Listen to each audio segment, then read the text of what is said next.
ধরো তুমি একটা সোনার খনিতে গেলে, সারা দিন মাটি খুঁড়লে, অনেক বড় বড় পাথরও পেলে, কিন্তু একটাও সোনার বার পেলে না। এখন তোমার মনে একটা প্রশ্ন আসতেই পারে, লোকেরা যখন এটাকে সোনার খনি বলে, তাহলে সোনা কোথায়? একই প্রশ্ন লোহার ক্ষেত্রেও হয়, অ্যালুমিনিয়ামের ক্ষেত্রেও হয়, জিঙ্কের ক্ষেত্রেও।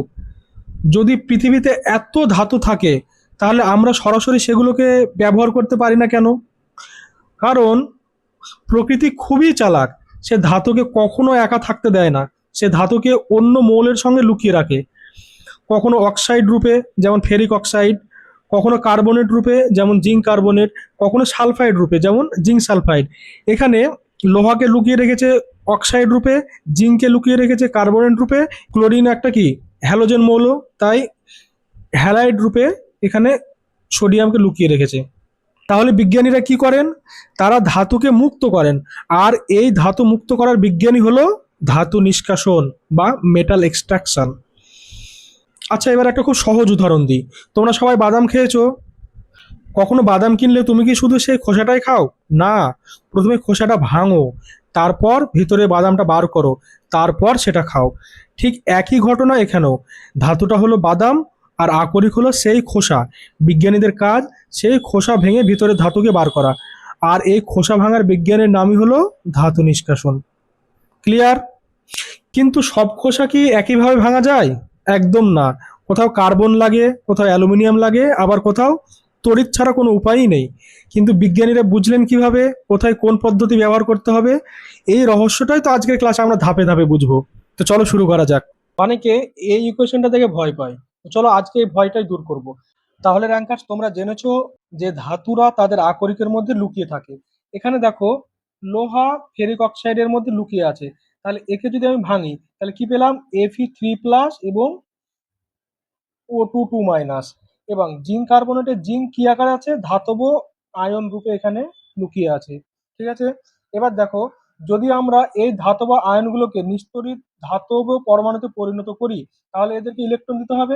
কটা ইলেকট্রন দিতে হবে?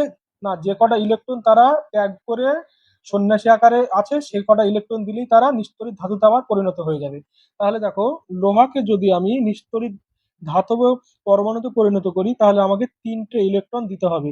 দিয়ে পরিণত হবে কিসে? নিস্তড়িত ধাতব লোহাতে পরিণত হবে। আবার আমি যদি Zn2+ কে দুটো ইলেকট্রন দিয়ে দিই, তাহলে কিন্তু এই সন্ন্যাস ধর্ম ছেড়ে আবার জিঙ্কে পরিণত হবে, অর্থাৎ ধাতব জিঙ্কে পরিণত হবে, ধাতব জিঙ্ক পরমাণুতে। এবার দেখো, আমার Zn এবং লোহা দুটোই ধাতু। তাহলে এদেরকে যদি আমি যে কোনো ধাতুর ক্ষেত্রে বলি জেনারেল ফর্মে, তাহলে আমি লিখতে পারি এম। এম হলো যে কোনো ধাতু। এবার তাহলে এম কটা ইলেকট্রন ত্যাগ করে আছে? দেখো, লোহার ক্ষেত্রে 3টে ইলেকট্রন ত্যাগ করে আছে, জিঙ্কের ক্ষেত্রে দুটো ইলেকট্রন ত্যাগ করে আছে। কিন্তু অন্য অন্য যে কোনো ধাতুর ক্ষেত্রে তো দুটো হতে পারে, তিনটে হতে পারে, চারটে হতে পারে। তাই আমি বলছি এন নাম্বার অফ ইলেকট্রন ত্যাগ করে আছে। যেহেতু যে কোনো ধাতুর ক্ষেত্রে আমি বলছি, তাহলে এন নাম্বার অফ ইলেকট্রন ত্যাগ করে যদি থাকে, তাহলে একে যদি আমি নিস্তড়িত ধাতুতে পরিণত করি, তাহলে কটা ইলেকট্রন দিতে হবে? না, যে কটা ইলেকট্রন ত্যাগ করে আছে বাপা, সে কটা ইলেকট্রন যদি আমাকে দিয়ে দিই, তাহলে তাহলে কি হবে? সে সন্ন্যাস ধর্ম ত্যাগ করে নেবে। তাহলে এটা বুঝতে পেরেছো? ওকে, একদম ক্লিয়ার। এবার চলো নেক্সট পার্টে। একটা বিষয় এখানে দেখো, যদি Fe3+ ইলেকট্রন গ্রহণ করে ইলেকট্রন গ্রহণ করে নিস্তড়িত ধাতব পরমাণুতে পরিণত হয়, তখন এর ইলেকট্রন 0। তাহলে এটা কি হলো বলতো? বিজারণ হলো। এর বিজারণ হলো। আবার যদি লোহা 3টে ইলেকট্রন ধরো ত্যাগ করলো, দিয়ে Fe3+ পরিণত হলো, তাহলে এক্ষেত্রে কি হলো বলতো? জারণ হলো, কারণ ইলেকট্রন ত্যাগ করলো। তাহলে আমরা জানি কোনো পরমাণু যদি ইলেকট্রন ত্যাগ করে তাহলে তার জারণ হয়। আবার কোনো পরমাণু বা আয়ন যদি ইলেকট্রন গ্রহণ করে, তাহলে তার বিজারণ হয়। এবার দেখো, তাহলে আমরা জানি আকরিকের মধ্যে ধাতু সর্বদা ধনাত্মক আয়ন রূপে থাকে। এই যে ধনাত্মক আয়ন রূপে এখানে আছে, তাই তো? তাহলে এই ধনাত্মক আয়ন রূপে আকরিকের মধ্যে সর্বদা ধাতু থাকছে। এবার এবার তাকে নিস্তড়িত ধাতব পরমাণুতে পরিণত হতে হলে তাকে কি করতে হচ্ছে? সর্বদা দেখো ইলেকট্রন গ্রহণ করতে হচ্ছে। কারণ প্লাস থেকে যখন জিরোতে যাবে, তখন তাকে ইলেকট্রন গ্রহণ করতে হচ্ছে। আর ইলেকট্রন গ্রহণ করলে কি হয়? তোমরা দেখলে ইলেকট্রন গ্রহণ করলে বিজারণ হয়। তাহলে তোমরা বলতে পারো যে ধাতু নিষ্কাশন প্রক্রিয়া সর্বদা একটা বিজারণ প্রক্রিয়া। ক্লিয়ার? এই প্রশ্নটা কিন্তু আসে যে ধাতুর আকরিক থেকে ধাতু নিষ্কাশন সর্বদা একটা বিজারণ প্রক্রিয়া, ব্যাখ্যা করো। বুঝতে পেরেছো? পারবে এটা? তাহলে আমি বলে দিই এই উত্তরে কি লিখবে। লিখবে যৌগগুলিতে ধাতু সর্বদা ধনাত্মক আয়ন রূপে অবস্থান করে। ওই সকল ধাতব আয়ন ইলেকট্রন গ্রহণ করলে তবে নিস্তড়িত ধাতব পরমাণুর উৎপত্তি হয়, অর্থাৎ সংশ্লিষ্ট ধাতুকে মুক্ত অবস্থায় পাওয়া যায়। যেহেতু ইলেকট্রন গ্রহণের ফলে ধাতব আয়নের বিজারণ ঘটে, সুতরাং ধাতুর আকরিক থেকে ধাতু নিষ্কাশন সর্বদা একটা বিজারণ প্রক্রিয়া। আগের পাঠে তোমরা জানলে যে একটা ধাতব আয়নকে ইলেকট্রন দিলে তবে সে নিস্তড়িত ধাতব পরমাণুতে পরিণত হয়। তাহলে এখন একটা নতুন প্রশ্ন, ইলেকট্রনটা কে দেবে? এই যে তোমরা দেখেছো যে থার্মিট পদ্ধতিতে অ্যালুমিনিয়াম ইলেকট্রন দেয়, আবার কার্বন বিজারণে কার্বন ইলেকট্রন দেয়, আবার কোনো কোনো জায়গায় ইলেকট্রিসিটি লাগে, তড়িৎ বিশ্লেষণ লাগে। তাহলে কে ঠিক করবে যে কোনটা লাগবে? তাহলে একটাই জিনিস, এটা ঠিক করে কে? ধাতুর সক্রিয়তা শ্রেণী বা রিঅ্যাক্টিভিটি সিরিজ। আচ্ছা, এবার একটা ছোট্ট প্রশ্ন করি। ধরো দুজন ছাত্র আছে, একজন সারা দিন খেলাধুলা করে আর একজন সারাদিন ঘুমায়, তাহলে কার অ্যাক্টিভিটি বেশি? অবশ্যই যে খেলাধুলা করে তার। ধাতুর ক্ষেত্রেও ঠিক তাই। যে ধাতু জল, অক্সিজেন এবং লঘু অ্যাসিডের সঙ্গে যত সহজে বিক্রিয়া করে সেই ধাতুর রাসায়নিক সক্রিয়তাও তত বেশি হয়। তাই বিজ্ঞানীরা সব ধাতুকে সবচেয়ে বেশি সক্রিয় থেকে সবচেয়ে কম সক্রিয় এই ক্রমে সাজিয়েছেন পরপর। এই তালিকাকেই বলে ধাতুর সক্রিয়তা শ্রেণী। এই যে সক্রিয়তা শ্রেণীটা এখানে দেখো। এখন সমস্যা, এতগুলো কিভাবে মুখস্থ করবে? চিন্তা নেই, আজ 30 সেকেন্ডই মুখস্থ করাবো। সবাই আমার সঙ্গে বলো, please stop calling me a zebra in lovely cold silver gold. দেখো, প্লিজের পি এ হচ্ছে পটাশিয়াম, স্টপের এস এ সোডিয়াম, কলিং এর ক্যালসিয়াম, মি এ ম্যাগনেসিয়াম, এ অ্যালুমিনিয়াম, জেব্রার জিঙ্ক, ইনের আই অর্থাৎ আয়রন, লাভলির এল অর্থাৎ লেড, সি এ কপার, এস এ সিলভার, জি এ গোল্ড। আর একবার সবাই বলো, please stop calling me a zebra in lovely cold silver gold. তাহলে প্রত্যেকের এই শ্রেণীটা মুখস্থ হয়ে গেছে। আমি ধরে নিচ্ছি তোমরা মুখস্থ করে ফেলেছো। শুধু মুখস্থ করলেই হবে? একদম না, আসল বিষয়টা এখন শুরু হচ্ছে। একটা প্রশ্ন, পটাশিয়াম 1 নম্বরে কেন, গোল্ড একদম শেষে কেন? এটা কি লটারিতে ঠিক করা হয়েছে? না না, এর পিছনে আছে ইলেকট্রনের বিজ্ঞান। যে ধাতু যত সহজে ইলেকট্রন ত্যাগ করে সে তত বেশি সক্রিয়। মানে পটাশিয়াম খুব সহজে ইলেকট্রন ছেড়ে দেয়, তাই সে খুব বেশি রিঅ্যাক্টিভ। আর সোনা সহজে ইলেকট্রন ছাড়তে চায় না, তাই সে কম রিঅ্যাক্টিভ। তোমাদের প্রথমে একটা কথা বলেছিলাম না যে কিছু ধাতুকে প্রকৃতিতে মুক্ত অবস্থায় পাওয়া যায়, তার মধ্যে দেখো প্ল্যাটিনাম, সোনা এবং সিলভার এগুলোকে মুক্ত অবস্থায় পাওয়া যায়। তার কারণটা এটাই যে এরা সহজ ইলেকট্রন ছাড়তে চায় না। অর্থাৎ ইলেকট্রন না থাকলে কি হবে? কারোর সঙ্গে বিক্রিয়াই করবে না, নিজের মধ্যে থাকবে। তাহলে কি করে যৌগের মধ্যে থাকবে? আকরিকের মধ্যে থাকবে? থাকবে, আকরিক তার দরকার নেই, সে বিয়েই করবে না। তারা সন্ন্যাসী। তারা সন্ন্যাসী কারা? এই যে সিলভার, গোল্ড, প্ল্যাটিনাম, এরা হচ্ছে সন্ন্যাসী। আর একটা লাইন মনে রাখো, যে ধাতু যত সহজে ইলেকট্রন ত্যাগ করে সে তত বেশি সক্রিয়। এই এক লাইনের উপরে কিন্তু পুরো চ্যাপ্টারটা দাঁড়িয়ে আছে। এখন প্রশ্ন, এই তালিকাটা বানিয়ে লাভ কি হলো? শুধু মুখস্থ করার জন্য? এই তালিকাটা দেখেই বিজ্ঞানীরা বুঝে যান কোন ধাতুকে দিয়ে নিষ্কাশন করা যাবে, কোন ধাতুকে কার্বন দিয়ে নিষ্কাশন করা যাবে, কোন ধাতুর জন্য অ্যালুমিনিয়াম লাগবে থার্মিক পদ্ধতি, আর কোথায় তড়িৎ বিশ্লেষণ অর্থাৎ ইলেকট্রিসিটি লাগবে। তো কিভাবে এই তালিকা থেকে এত কিছু বোঝা যায়? আর হাইড্রোজেনকে ঠিক মাঝখানে কেন রাখা হয়েছে? এই দারুণ রহস্যটাই আমরা এখন বুঝবো। এই রিঅ্যাক্টিভিটি সিরিজের নিয়মটাই হলো যে উপরের ধাতু নিচের ধাতুকে তার যৌগ থেকে প্রতিস্থাপিত করতে পারে। অর্থাৎ উপরের ধাতুগুলো তার নিচের কোনো ধাতুকে যদি সেই যৌগ অবস্থায় থাকে তাহলে তাকে সরিয়ে দিতে পারে, দিয়ে নিজে ঢুকে যেতে পারে। ধরো এখন একটা গল্প বলি। ধরো একটা চেয়ারে একজন ছাত্র বসে আছে, হঠাৎ ক্লাসে ক্যাপ্টেন এসে বললো, এই চেয়ারটা আমি নেবো। কি হবে? ছাত্রটাকে উঠে যেতে হবে, কারণ ক্যাপ্টেনের ক্ষমতা বেশি। ঠিক তেমনই সক্রিয়তা শ্রেণীতে যে ধাতু উপরে থাকবে তার রাসায়নিক ক্ষমতাও বেশি, তাই সে নিচের ধাতুকে তার জায়গা থেকে সরিয়ে দিতে পারে। এটাকেই বলে প্রতিস্থাপন বিক্রিয়া। কিন্তু এবার একটা প্রশ্ন, হাইড্রোজেন তো ধাতুই নয়, তাহলে তাকে এই তালিকায় মাঝখানে রাখা হয়েছে কেন? এটাই পরীক্ষার খুব গুরুত্বপূর্ণ বিষয়। হাইড্রোজেনকে এখানে রাখা হয়েছে ধাতুর সক্রিয়তা পরীক্ষা করার জন্য।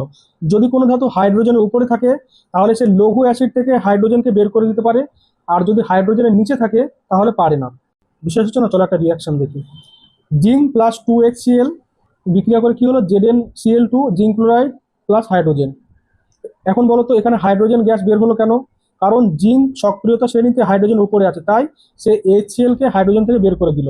এখন আমি যদি বলি কপার প্লাস HCl, এখানে কি হাইড্রোজেন বের হবে? না, কারণ কপার হাইড্রোজেন নিচে আছে, তাই তার সেই ক্ষমতা নেই। তাহলে হাইড্রোজেনের উপরের ধাতু অ্যাসিড থেকে হাইড্রোজেন গ্যাস বের করতে পারে, হাইড্রোজেনের নিচের ধাতু হাইড্রোজেন গ্যাস বের করতে পারে না। আচ্ছা, আর একটা মজার ঘটনা দেখি। লোহা প্লাস কপার সালফেট, এটা বিক্রিয়া করে তৈরি করলো কি ফেরাস সালফেট প্লাস কপার। এখন এই রিয়াকশনটা কি হলো বলো? লোহা এসে বলল কপার এবার তুমি সরে দাঁড়াও, এবার তোমার জায়গায় আমি থাকবো, কারণ লোহা সক্রিয়তা শ্রেণীতে কপারের উপরে আছে, তাই সে কপারকে তার যৌগ থেকে বের করে দিল। এটাই হলো প্রতিস্থাপন বিক্রিয়া। এতক্ষণ আমরা কি শিখলাম? আমরা শিখলাম কোন ধাতু বেশি সক্রিয়, কোন ধাতু কম সক্রিয়, কে কাকে সরাতে পারে, হাইড্রোজেনের গুরুত্ব। আগের ক্লাসে আমরা ধাতু নিষ্কাশনের দুটি গুরুত্বপূর্ণ পদ্ধতি, একটা হচ্ছে গোল্ডস্মিথের থার্মিট প্রসেস আর একটা কার্বন বিজারণের দ্বারা মধ্যম সক্রিয় ধাতুর নিষ্কাশন, এই দুটো একটা ক্লাসে পড়িয়েছি। ওই ক্লাসের লিঙ্কটা আমি নিচে ডেসক্রিপশনে দিয়ে দিচ্ছি। তাহলে আজ আমরা ধাতু নিষ্কাশনের তৃতীয় অর্থাৎ শেষ পদ্ধতিটি পড়ব। এর নাম তড়িৎ বিশ্লেষণ প্রক্রিয়ায় অধিক সক্রিয় ধাতুর নিষ্কাশন। প্রথমে একটা প্রশ্ন, কোন ধাতুগুলো অধিক সক্রিয়? তোমাদের তো মনে আছে, এক্ষুনি পড়ালাম। Potassium, sodium, calcium, magnesium, aluminium. এই ধাতুগুলো তীব্র ধনাত্মক তড়িৎধর্মী হয়, খুব সক্রিয় হয়। এর মানে কি, যে ধাতু যত সহজে ইলেকট্রন ত্যাগ করে সে তত বেশি সক্রিয়। এই ধাতুগুলো খুব সহজে ইলেকট্রন ত্যাগ করে, তাই এরা অত্যন্ত সক্রিয়। এবার পরের বিষয়টা বুঝি। এদের অক্সিজেনের প্রতি তীব্র আসক্তি থাকে, হাই অ্যাফিনিটি ফর অক্সিজেন। ওই যে আগের দিনের উদাহরণটা, দুজন ব্যক্তির মধ্যে ব্যাগ নিয়ে কাড়াকাড়ি হচ্ছে, একজন খুব শক্তিশালী আর একজন দুর্বল। তাহলে ব্যাগটা কার কাছ থেকে সহজে নেওয়া যাবে? অবশ্যই যে দুর্বল তার কাছ থেকে ছিনিয়ে নেবে। ঠিক একইভাবে সোডিয়াম, পটাশিয়াম, ম্যাগনেসিয়াম অক্সিজেনকে এত শক্ত করে ধরে রাখে যে কার্বন গিয়েও অক্সিজেনকে আলাদা করতে পারে না। এই কারণেই এদের অক্সাইড খুব স্থায়ী হয়, যেমন সোডিয়াম অক্সাইড, ম্যাগনেসিয়াম অক্সাইড। এখন একটা গুরুত্বপূর্ণ প্রশ্ন, তাহলে কার্বন দিয়ে এদের নিষ্কাশন করা যায় না কেন? উত্তর হলো, কার্বন এদের অক্সাইড থেকে অক্সিজেন কেড়ে নিতে পারে না, তাই সোডিয়াম অক্সাইড বা ম্যাগনেসিয়াম অক্সাইডকে কার্বন দ্বারা বিজারণ করা সম্ভব হয় না। তাহলে প্রশ্ন, এদের কিভাবে নিষ্কাশন করা হবে? এখানেই আসে তড়িৎ বিশ্লেষণ। উপযুক্ত তড়িৎদ্বার ব্যবহার করে গলিত ক্লোরাইড বা হাইড্রোক্সাইডের তড়িৎ বিশ্লেষণ করলে সংশ্লিষ্ট ধাতু ক্যাথোডে জমা হয়। এখানে একটা খুব গুরুত্বপূর্ণ শব্দ, গলিত, এটা অবশ্যই মনে রাখবে। এখন প্রশ্ন, তড়িৎ বিশ্লেষণে আসলে কি হয়? এটি হলো ধাতব আয়নের তড়িৎ বিজারণ, অর্থাৎ Mn plus plus Ne minus, এটা একটা মুক্ত ধাতু তৈরি করছে। আর এই সমীকরণটা তো এক্ষুনি পড়লাম, শুধু পার্থক্য একটাই, আগে ইলেকট্রন দিচ্ছিল কার্বন বা অ্যালুমিনিয়াম, আর এখন ইলেকট্রন দেবে ইলেকট্রিসিটি অর্থাৎ তড়িৎ। ফলে মেটাল আয়ন অর্থাৎ ধাতব আয়ন ক্যাথোডিকে ইলেকট্রন গ্রহণ করে মুক্ত ধাতুতে পরিণত হয় এবং ক্যাথোডের গায়ে জমা হয়। আসো এবার সোডিয়াম ধাতুর নিষ্কাশনটা দেখি। এখানে ক্যাথোড হিসাবে আয়রন এবং অ্যানোড হিসাবে গ্রাফাইট এবং তড়িৎ বিশ্লেষ্য পদার্থ হিসাবে গলিত NaCl ব্যবহার করা হয়। প্রথমে NaCl ভেঙে যায়, NaCl Na plus plus Cl minus. এখন বলো তো Na প্লাস কোথায় যাবে? ক্যাথোডের দিকে, কারণ ইলেকট্রন কে দেয়? ক্যাথোড দেয়, ওই জন্য ক্যাথোডে যাবে। তাই ক্যাথোডের বিক্রিয়াটি হবে Na প্লাস একটা ইলেকট্রন গ্রহণ করে সোডিয়াম, এটি হলো বিজারণ। অন্যদিকে ক্লোরিন মাইনাস যাবে অ্যানোডের দিকে, অ্যানোডের বিক্রিয়াটি হবে ক্লোরিন মাইনাস, তৈরি হবে কি ক্লোরিন প্লাস একটা ইলেকট্রন ছেড়ে দেবে। এরপর দুটি ক্লোরিন পরমাণু মিলিত হয়ে তৈরি করবে ক্লোরিন গ্যাস, অর্থাৎ 2Cl থেকে ক্লোরিন। এটি হলো অক্সিডেশন অর্থাৎ জারণ। অর্থাৎ ক্যাথোডে সোডিয়াম ধাতু জমা হয় এবং অ্যানোডে ক্লোরিন গ্যাস নির্গত হয়। এভাবে তড়িৎ বিশ্লেষণ প্রক্রিয়ায় অধিক সক্রিয় ধাতুর নিষ্কাশন করা হয়। আশা করি একদম ক্লিয়ার। তো র্যাঙ্কার্স, আমরা এতক্ষণ যা পড়লাম তার কোশ্চেন অ্যান্সার গুলো দেখে নিই। চলো, প্রথমে যদি এরকম কোশ্চেন আসে যে ধাতু নিষ্কাশন বলতে কি বোঝায়, তোমরা বলবে যে যে রাসায়নিক ও বৈজ্ঞানিক প্রক্রিয়ার মাধ্যমে আকরিক থেকে ধাতুকে মুক্ত ও খাঁটি অবস্থায় বের করে আনা হয় তাকে ধাতু নিষ্কাশন বলে। ব্যাস। ধাতুর আকরিক থেকে ধাতু নিষ্কাশন সর্বদা কি ধরনের প্রক্রিয়া হয় ওটা তোমরা জানো, যে বিজারণ প্রক্রিয়া। বিজারণ প্রক্রিয়া, ওকে। জিঙ্ক কার্বনেটে জিঙ্ক কি রূপে অবস্থান করে? জিঙ্ক কার্বনেটে জিঙ্ক ধাতব আয়ন রূপে অবস্থান করে। জিঙ্ক কার্বনেটে জিঙ্ক ধাতব আয়ন রূপে অবস্থান করে। সক্রিয়তা শ্রেণীতে কোন ধাতুটি সবার উপরে অবস্থান করে? সক্রিয়তা শ্রেণীতে সবার উপরে কোন ধাতুটি থাকে? যে পটাশিয়াম সবার উপরে থাকে। সোনা প্রকৃতিতে মুক্ত অবস্থায় পাওয়া যায় কেন? কারণ সোনা সক্রিয়তা শ্রেণীর একদম নিচে অবস্থান করায় এটি অত্যন্ত কম সক্রিয় এবং সহজে ইলেকট্রন ত্যাগ করে না এবং কারোর সাথে বিক্রিয়া করে না। এই কারণে সোনাকে প্রকৃতিতে মুক্ত অবস্থায় পাওয়া যায়। আচ্ছা, এটা কোনো প্রশ্ন না, জাস্ট বলছি যে ধাতু সক্রিয়তা শ্রেণী মনে রাখার ছন্দটা কি বলতো? এভাবে মনে রাখবে যে please stop calling me a zebra in lovely cold silver gold. Okay, এবার দেখো, যদি এরকম প্রশ্ন আসে যে ধাতুর সক্রিয়তা শ্রেণীর ঠিক মাঝখানে কোন ধাতুটিকে রাখা হয়েছে, তোমরা পারবে এটা হাইড্রোজেন ধাতুকে রাখা হয়েছে। হাইড্রোজেন যদিও অধাতু তবু এখানে রাখা হয়েছে একে। এবার যদি এরকম কোশ্চেন আসে যে তীব্র সক্রিয় ধাতু যেমন সোডিয়াম, পটাশিয়াম ইত্যাদি নিষ্কাশন করতে কোন পদ্ধতি ব্যবহার করা হয়? তোমরা জানো, তড়িৎ বিশ্লেষণ পদ্ধতি ব্যবহার করা হয়। সোডিয়াম ক্লোরাইডের তড়িৎ বিশ্লেষণে ক্যাথোডে কোন ধাতু জমা হয়? ক্যাথোডে সোডিয়াম ধাতু জমা হয়। আচ্ছা, এবার যদি এরকম কোশ্চেন আসে অ্যানোডে কি জমা হয়? অ্যানোডে কোনো ধাতু জমা হয় না, ক্লোরিন যায় এবং একটা ইলেকট্রন ত্যাগ করে ক্লোরিন গ্যাস রূপে বেরিয়ে যায়। কোন ধাতুগুলি অ্যাসিডের সাথে বিক্রিয়া করে হাইড্রোজেন গ্যাস মুক্ত করতে পারে? তাহলে যে ধাতুগুলো সক্রিয়তা শ্রেণীতে হাইড্রোজেনের উপরে অবস্থান করে, যেমন জিঙ্ক, লোহা, তারা অ্যাসিড থেকে হাইড্রোজেন গ্যাস মুক্ত করতে পারে। এবার চলো কিছু 2 নম্বর কোশ্চেন দেখে নিই। যদি কোশ্চেন আসে যে আকরিক থেকে ধাতু নিষ্কাশন সর্বদা একটা বিজারণ প্রক্রিয়া, ব্যাখ্যা করো, তাহলে তোমরা এটা ব্যাখ্যা করবে এভাবে। ঠিক আছে, এটা দেখে নেবে, পড়ে নেবে, সব বলে দেওয়া আছে। দেখো, একটা কোশ্চেন রেখেছি, ধাতুর সক্রিয়তা শ্রেণী বলতে কি বোঝো? রিঅ্যাক্টিভিটি সিরিজ, এটা দেখে নেবে, বলে দিয়েছি, কোনো অসুবিধা নেই। সক্রিয়তা শ্রেণীতে হাইড্রোজেনের ভূমিকা বা গুরুত্ব দেখে নেবে। লোহা কপার সালফেট দ্রবণ থেকে কপারকে প্রতিস্থাপিত করতে পারে, কিন্তু কপার লঘু HCl থেকে হাইড্রোজেন বের করতে পারে না কেন? কারণ দেখো, তোমাকে বলে দিলাম, লোহা সক্রিয়তা শ্রেণীতে কপারের ওপরে অবস্থিত, তাই লোহার রাসায়নিক ক্ষমতা বেশি হয়, সে কপার সালফেট দ্রবণ থেকে কপারকে সরিয়ে নিচে যুক্ত হতে পারে। অন্যদিকে কপার সক্রিয়তা শ্রেণীতে হাইড্রোজেন নিচে অবস্থিত, ফলে কপারের ক্ষমতা নেই হাইড্রোজেন চেয়ে কম ফলে কপারের ক্ষমতা হাইড্রোজেনের চেয়ে কম হয়, এটি লঘু HCl থেকে হাইড্রোজেনকে তাড়িয়ে দিতে পারে না।